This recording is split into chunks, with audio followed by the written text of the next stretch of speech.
नमस्कार साथियों, मैं कृष्णाराज सिंह और आप देख रहे हैं YouTube channel education portal Krishna. आज के इस वीडियो का शीर्षक है अग्निपथ योजना। क्या है अग्निपथ योजना?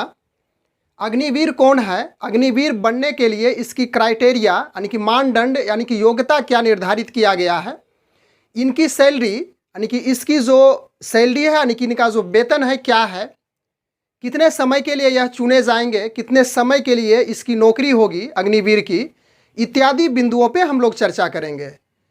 देश के रक्षा मंत्री राजनाथ सिंह ने तीनों सेनाओं के अध्यक्षों की उपस्थिति में, यानी कि तीनों सेनाओं का कहने का अर्थ हुआ कि जल सेना, थल सेना और नभ सेना, उनकी उपस्थिति में 14 जून 2022 को अग्निपथ योजना का ऐलान किया। 4 साल के लिए सशस्त्र बलों में युवाओं की भर्ती होगी तथा चुने गए युवाओं को अग्निवीर कहा जाएगा। यानी 4 साल के लिए जो युवाओं का सिलेक्शन होगा इस अग्निपथ योजना में, तो वह युवा अग्निवीर के नाम से जाना जाएगा। हालांकि केंद्र सरकार की इस घोषणा के बाद देश के अलग अलग राज्यों में इसके खिलाफ असंतोष नज़र आया है। और अग्निपथ योजना में क्या क्या महत्वपूर्ण पॉइंट्स है, क्या क्या महत्वपूर्ण बिंदु है, इसको हम लोग थोड़ा सा समझते हैं।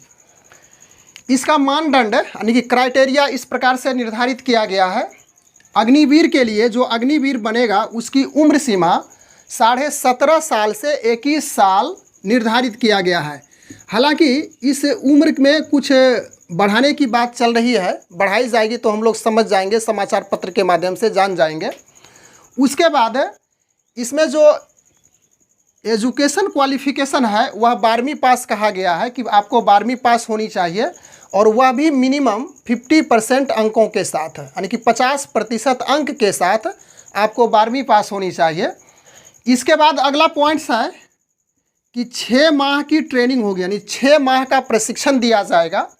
और उसके साथ साथ जो 4 साल में उधर जो बच जाता है 3.5 साल, इसमें आपको नौकरी करनी है, यानी कि अग्निवीर के रूप में अग्निपथ योजना में ड्यूटी निभानी है। उसके बाद अगला पॉइंट्स है योजना के मुताबिक भर्ती हुए, यानी कि योजना में 100% की भर्ती होगी इस अग्निपथ योजना में, तो जिसमें 25% युवाओं यानी कि 25% अग्निवीर को सेना में आगे मौका दिया जाएगा, यानी कि उसको कंटिन्यू रखा जाएगा।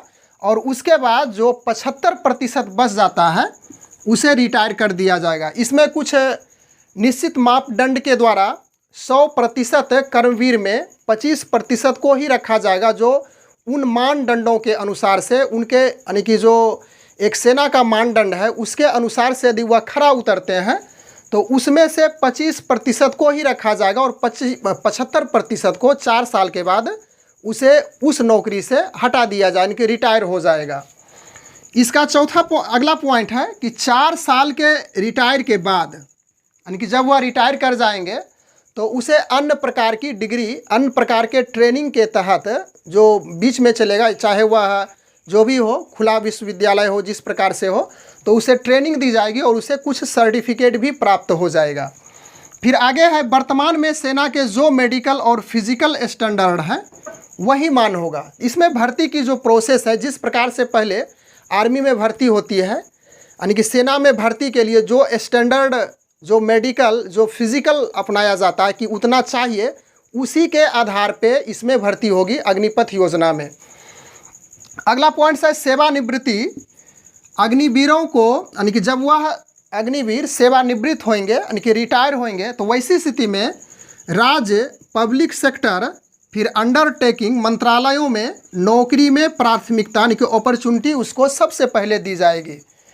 फिर उसी में अगला पॉइंट्स है कि पहले से ही इसकी, पूर्व से ही इसकी घोषणा हो चुकी है कि इन अग्निवीर को पेंशन नहीं दिया जाएगा, अन्य दूसरी सुविधा भी नहीं दिया जाएगा। जिस प्रकार से कि पहले जो, यानी कि पूर्ववत में जो आर्मी के सारी सुविधाएं मिलती है उसके अनुसार से इसे ना तो पेंशन मिलेगा ना तो कोई सुविधा दी जाएगी, यानी कि उससे हट करके सारी विधि व्यवस्था इसमें अपनाई जाएगी अग्निवीरों के लिए अग्निपथ योजना में। अब हम लोग सैलरी के बारे में बात कर लेते हैं, यानी कि वेतन सबसे अहम चीज़ है। किसी भी नौकरी के लिए सैलरी सबसे महत्वपूर्ण होता है, लेकिन आर्मी की नौकरी के लिए यह उतना मायने नहीं रखता है। बच्चे यानी कि जो युवा जाते हैं देश की सेवा के लिए जाते हैं, उनका उद्देश्य होता है कि देश की सेवा करें और हम गर्व के साथ इस देश में रहें। तो सैलरी की बात कर लेते हैं कि प्रथम वर्ष में 4 साल की नौकरी तो होगी ही, तो प्रथम वर्ष में उसे 30,000 रुपया से प्रारंभ होकर और अंतिम जो चौथा वर्ष होगा 40,000 रुपये तक प्राप्त होगा। और सेवा निधि योजना एक प्रकार की यह योजना है, स्कीम है सेवा निधि योजना, जिसमें 30% कटौती यानी उसका जो मूल सैलरी है उस सैलरी में सेवा काल में जो ग्रॉस सैलरी आता है उस सैलरी में 30% का डिस्काउंट होगा, कटौती होगा।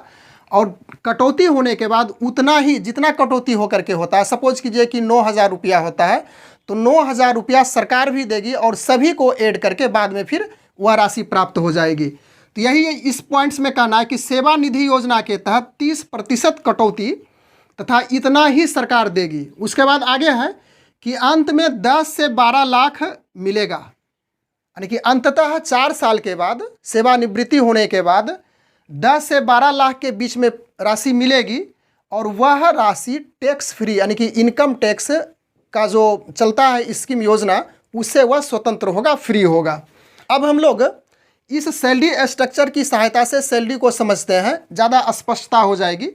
यहाँ पे देखिए साल को लिखा गया है, सेवा काल यानी कि gross salary, in hand salary, और उसके बाद कॉपर्स फंड और अंशदान सरकार का। कॉपर्स फंड जो कि अग्निवीर होगा उसके खाते से यानी कि उसकी जो वेतन है उससे ही कटौती होती है। तो पहले साल में 30,000 ग्रॉस सैलरी सेवा काल के लिए प्रारंभ होगा प्रति मंथ, यानी कि पर मंथ 30,000 रुपये, और उसे जो 30% सेवा निधि योजना है उसमें कटौती होने के बाद उसके हाथ में 21,000 रुपये प्राप्त होगा, यानी कि उसके खाता में जाएगा। और यहाँ पे दर्शाया गया है कि कॉपर्स फंड 9,000 कटेगा, फिर अंशदान फिर 9,000 प्राप्त होगा। दूसरे साल में 33,000 रुपया ग्रॉस सैलरी होगा और इस प्रकार से उसके हाथ में 23,100 रुपया आएगा और कटेगा पैसा यानी कि 30% के आधार पे 9,900 रुपये, और फिर सरकार के द्वारा जो अंशदान दिया जाएगा फिर इतना ही दिया जाएगा 9,900 रुपये। फिर तीसरे साल में 36,500 रुपया ग्रॉस सैलरी होगा और इन हैंड उसके हाथ में 25,580 रुपया प्राप्त होगा और कटेगा, कट करके 10,950 रुपया जब कटेगा इसमें से तो 25,580 रुपया उसके हाथ में होगा यानी उसके अकाउंट में, और फिर सरकार के द्वारा 10,950 रुपया दिया जाएगा। फिर चौथे साल की चर्चा हम लोग कर लेते हैं। तो चौथे साल में ग्रॉस सैलरी 40,000 रुपये होगा और 30% कटने के बाद उसे यानी कि कट करके 12,000 रुपया कटेगा तो उसके खाता में 28,000 रुपया जमा होगा पर मंथ और सरकार के द्वारा पुनः अंशदान 12,000 रुपया दिया जाएगा। तो इस प्रकार से यह जो कॉपर्स फंड है इसको आप यदि देखिएगा तो यह 1 मंथ का है और 1 साल में 12 महीना। तो इस प्रकार से इसको एडिंग कीजिएगा कि इतना इतना सभी को, तो लगभग में 5.8 लाख रुपया प्राप्त होगा, जो कि कॉपर्स फंड वह कर्म अग्निवीर के खाते से पैसा जाएगा। उसके साथ साथ अंशदान के रूप में भी इसी प्रकार से 5.8 लाख रुपया प्राप्त होगा और 4 साल के बाद जो सेवा निधि का पैकेज है वह दोनों मिला करके, यह कॉपर्स फंड और अंशदान सरकार का दोनों मिला करके लगभग 11.71 लाख रुपया प्राप्त हो जाएगा। तो इस प्रकार से हम लोग अग्निपथ योजना के बारे में जानकारी प्राप्त किए। बस आज के वीडियो में इतना ही। Thanks for watching. Good bye.